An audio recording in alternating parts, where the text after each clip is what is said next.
Just closed out the week. Had a good day today, and I'm excited. Welcome, everybody. My name is Michael. Today we're talking about FTX again because we have more news. Sam Bankman-Fried has actually resigned from his position. He's going to be in an advisory role. And now there's potentially almost $2 billion that's missing that went to Alameda Research, which is whose company? Well, sort of SBF, because there's a relationship between there. SBF has this penthouse apartment in the Bahamas. He's an interesting character. He is very minimalistic and wears t-shirts and sandals and shorts when everybody else is wearing suits, and doesn't spend much money on many things except for this one penthouse. But he doesn't live alone. He lives with his team. It's essentially an office. So there's 10 people in there. One of those is his most likely rumored girlfriend. And the girlfriend's company is, well, Alameda Research. So it's potential that there's potential that $2 billion was funded from one account to another, and there is a mismanagement of funds. Let's get into it. Okay, so there's a lot of news stories right now about FTX, Alameda, the whole gang, and what is going on. Let's focus on the most important stuff. By the way, on top of all of the chaos right now, looks like there was unauthorized access to certain assets, and FTX is working with law enforcement, which means malware, hackers. Essentially, as of November 12th, looks like some FTX wallets were being drained. The breach was confirmed on Telegram. Now there's a now deleted Telegram channel. FTX apps were malware. There was Trojans. Going to the FTX site could also give you Trojans. Great. So pretty much this whole mess is just getting much, much worse. Anyways, FTX filed for bankruptcy. Alameda is shutting down. There's a lot going on. And when we focus on Alameda, which is Sam Bankman-Fried's little project child here, Sam Bankman-Fried lost over 94% of his fortune very quickly. He lent from FTX over $10 billion to Alameda Research. There was two senior executives, we could consider them, Constance Wang and then Caroline Ellison, the CEO. And Constance Wang was the COO. Both of them were 28 years old. One worked at Credit Suisse, and they were an analyst. And then Caroline Ellison was a protege of SBF. She worked at the same company that SBF worked initially. So he worked at Jane Street. She worked at Jane Street. They just graduated from prestigious schools. She had a bachelor's degree from mathematics. And then Jane Street was her first job out of college. So she was a junior trader. She came from a very well-educated family, two economists. So I'm sure she was a very smart and is a very smart individual.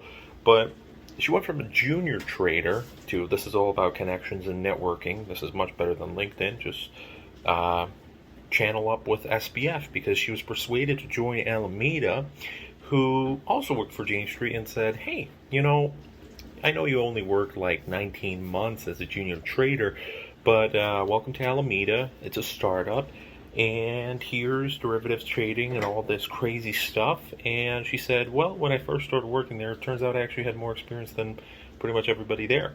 And pretty soon, she started making giant decisions. So she went from being a junior trader to suddenly being a senior manager, where she's managing teams, to suddenly being CEO within a matter of 2-3 years.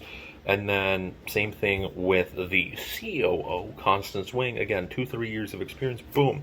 Suddenly you are an executive at a company handling billions of dollars. So there's no indication that Constance Wang or Ellison did anything illegal. However, Alameda is essentially being wound down right now because SBF confessed essentially that there was a lot of money that was shifting from FTX to Alameda. And some of that was through shady companies. Some of that was investor funds. Some of that was from funds that shouldn't have been touched from customers. And right now, it looks like FTX filed for Chapter 11 bankruptcy. There's over 100,000 creditors, and it looks like estimated liabilities are anywhere from $10 to $50 billion. So the bankruptcy is filed by new CEO, John J. Ray III. This is actually funny because he's an individual that worked on Enron's bankruptcy proceedings. So Enron was this crazy company, did a lot of energy manipulation, especially in California 20 years ago. Watch this documentary, The Smartest Guy in the Room, and it goes on about the CEO, Ken Lay, and there's this whole team of crazy executives, and just there's recordings of what salesmen did and turning off energy grids and huge manipulation. It was crazy. So tons of billions of dollars were also made then. Anyways, it's kind of a little funny thing. So looks like the bankruptcy filing includes FTX Trading, 134 affiliates of FTX, including Alameda Research, and then FTX US Derivatives, FTX US Services, US Trading. There's a huge list of Blockfolio, Cedar Bay, GG Trading Terminal, Hawaii Digital Assets, Global Compass Dynamics, Atlantis Technology, Liquid Financial, Western Concord Enterprises.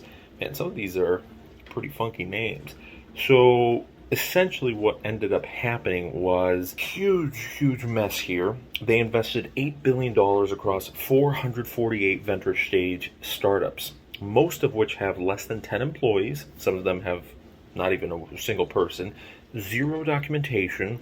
And when you dig into the documentation of every single one of these companies, it just didn't, and it didn't add up for whatever reason. So there was a journalist that did some investigative work and said a financial control feedback loop that ultimately ends with all the money going to Sam Bankman-Fried controlled companies, companies with no owner, financial data, splash page websites, etc. So it's estimated that Sam Bankman-Fried and Alameda leveraged arbitrage schemes that were trading up to $25 million a day for a very long period of time. This is crazy. So a lot has happened, and then there's more drama that pops up. I love Library.tv. Library, great website, great community, great company, and they were treated very harsh by the SEC. And now the founders of Library are coming out and saying, well, why did the SEC not do anything about FTX, but why were we given the harsh treatment? Well, maybe it's because FTX's CEO and founder was in cahoots with Washington, D.C. politicians and lobbying them. And maybe it's because with the SEC and the SEC chairman, Gary Gensler, looks like SBF was taking the time to personally meet with them. So $1 million donations to Democratic super PACs and Joe Biden and other connections have caused people to believe that SBF was really just a political, I'm not going to say the word, but kind of connection, a nasty word for connection to lobby for crypto regulations and crypto companies in the industry. And what's interesting most of all is, yes, FTX got off light-handedly, but Binance basically unraveled this whole thing, and it's not over yet. It's not over yet. There's going to be a lot more that comes out with this. What's interesting is CZ Changpeng Zhao, the founder of Binance, came out with a Twitter statement and post that published data essentially connecting Alameda and FTX to Celsius and a couple companies that people didn't really know about, but these companies were connected because it looks like co-founders of Alameda Research were working as CEO and executives for some of these funds, which were going under the radar, and charities and special $1 million just being sent left and right. People started digging deep. A whole bunch of shady stuff happened, and FTX and Alameda Research are imploding right now. What will happen? We will see over the next couple of days. That's it. Oh, it's beginning to look a lot like Christmas, and I'm very excited. It's the most beautiful time of the year. I can't wait for Thanksgiving. I can't wait for... There's some holidays in between. For Polish people, we celebrate technically December 6th. It's a day for kids to receive gifts and whatnot, small little gifts before Christmas. And we celebrate Christmas Eve. Vigilia, it's the best time of the year. I can't wait for Christmas Eve. It's going to be awesome. In December, our plan is to go to New York City. I've never been to New York City itself. Woo! Look at that. It has really started to snow now. Today is actually the first day of the year that it's, well, not of the year, but, you know, of this, I consider it a year, starting from summer, of the season. First snow of the season. It did snow earlier today, but today is the first snow of the season. Look at that. That's awesome.